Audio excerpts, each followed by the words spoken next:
going on, everyone? Welcome back to another First and Goal video. How about that intro done by my friend Ethan Lincoln? That is absolutely amazing, you guys. Today we are going to be doing a recap on some of the guys that I had ranked in my top 24 quarterback rankings for the 2023 fantasy football season. There were a few controversial opinions from you guys to be expected, so today we are going to be going over a few of the main controversies that you guys wanted my response to. Starting off with my number 3 quarterback, Trevor Lawrence.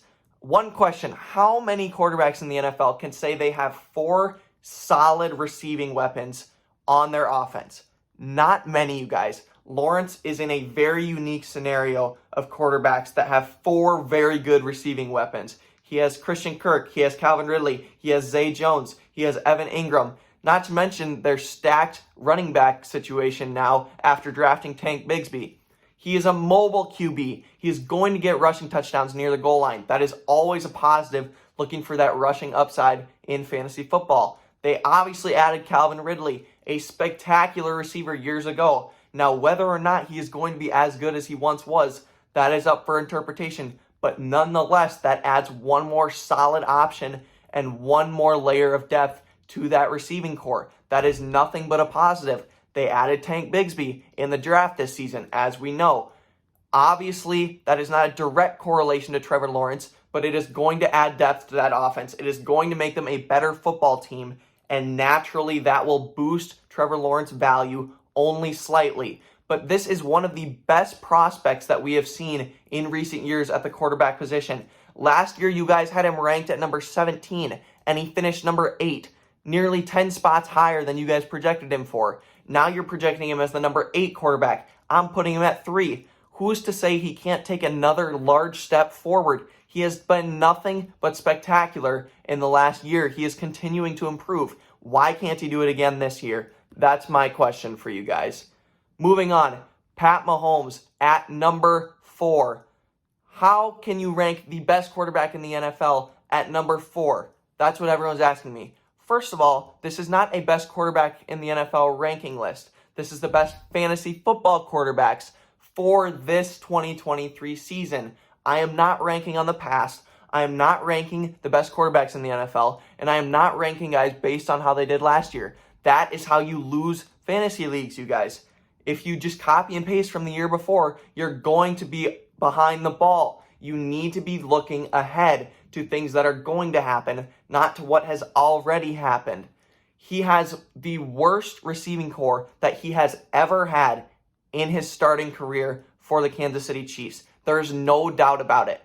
And on top of that, Kadarius Toney's already hurt yet again. They only have Travis Kelce, and I understand that Travis Kelce is amazing. I am a lover of Travis Kelce. No homo. But Travis Kelce is a human. He can't get past double teams and triple teams every single time that he runs a route. That's just the reality of the situation. And with less and less receiving options, Mahomes is bound to take a step back. He is not going to repeat what he did last year, you guys. They won the Super Bowl. He was QB1. He had an amazing year. He's not going to replicate all of those things, you guys. He has to regress. He has to take a step back. Not to mention, they released 2 of their offensive linemen that they won the Super Bowl with. They are not going to be better. These new linemen aren't going to be better than those 2 guys with the chemistry, with the Super Bowl championship that Pat Mahomes had with them. They are going to take a step back. Mahomes has to regress. On top of that, he doesn't have the rushing upside that we see with a lot of these guys. So that is why Mahomes is going to be number 4 in my rankings. You can't say it's ridiculous, because it's not. Just because he finished number 1 last year doesn't mean that I'm going to put him number 1 this year. Just because he's the best player, the most talented player in the NFL, doesn't mean I'm going to rank him at number 1 for our fantasy football rankings. That is not how fantasy football works. Justin Tucker is a top 5 player in the NFL. He is arguably the best kicker of all time. But this is fantasy football. Kickers don't get value. I'm not going to put Justin Tucker in my top 5 players for fantasy football. That's a common scenario. You can say the same thing about Pat Mahomes, you guys. Moving on. Justin Herbert over Burrow and Lamar. That was a common misconception that you guys had that you didn't agree with.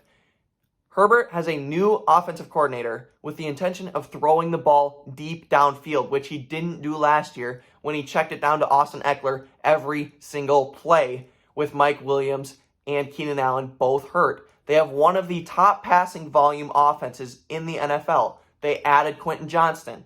You guys are acting like this is crazy that I'm putting him in the top 5. Last year you had him in the top 3, and it wasn't crazy.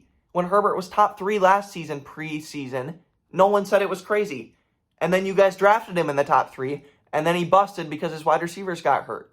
So don't tell me it's crazy when his receivers are now healthy, when he added a receiver, when they get a new offensive coordinator for him to throw the ball deep downfield, that it's crazy to have him in the top 5 over Burrow and Lamar. That's not crazy. If it wasn't crazy last year to have him top 3, why is it crazy this year to have him top 5? You guys are ridiculous. It does not make any sense. Number 11, Justin Fields. His receiving core is terrible. That is one thing that needs to be said right off the bat. I don't care what you say about DJ Moore being a good fantasy receiver, a good fantasy option. He is not. His last 3 years in the NFL, he has been wide receiver 32, wide receiver 28, and wide receiver 27. I don't want to hear what you say about DJ Moore being a really good receiver. He is not. Wake up. Even if DJ Moore is good, that is still the only option the Bears have for weapons on that entire offense. He literally did not throw the ball last year.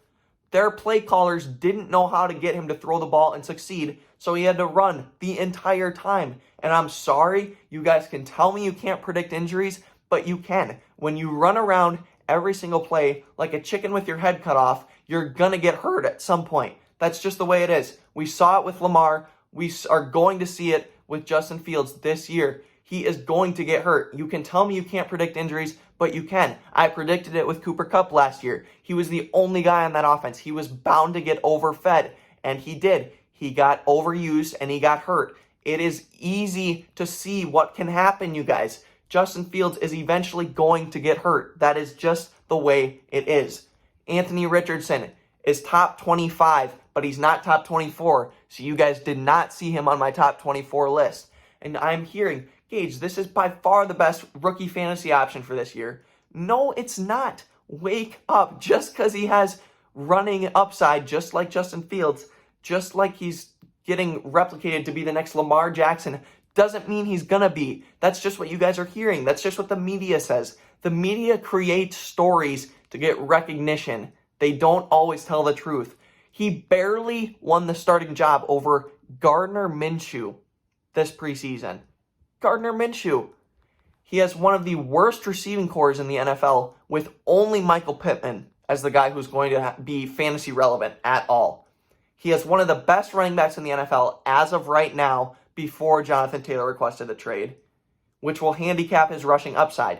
If Taylor leaves, then I will be more willing to hear the arguments about Richardson's rushing upside. But Taylor is the guy on that offense. Richardson is not the guy. That is the bottom line. He also has not proven that he can throw and is very inaccurate. And yes, I have seen all the highlight clips of him jumping and throwing off one leg, throwing midair, seeing how effortlessly he can throw the ball 60 yards down the field. I don't care. This is the NFL, you guys. Quarterbacks can all throw the ball 60 yards down the field. I understand he's a good athlete. I understand he has rushing upside.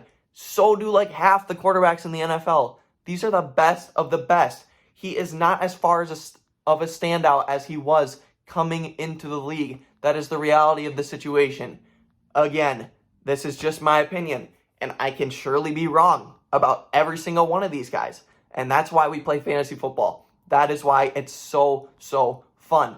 But you guys need to understand my logic when ranking these guys the way I did. And if you got to this point, now you will be enlightened. Now you will be learning. Now you'll understand my thought process with each and every one of these guys.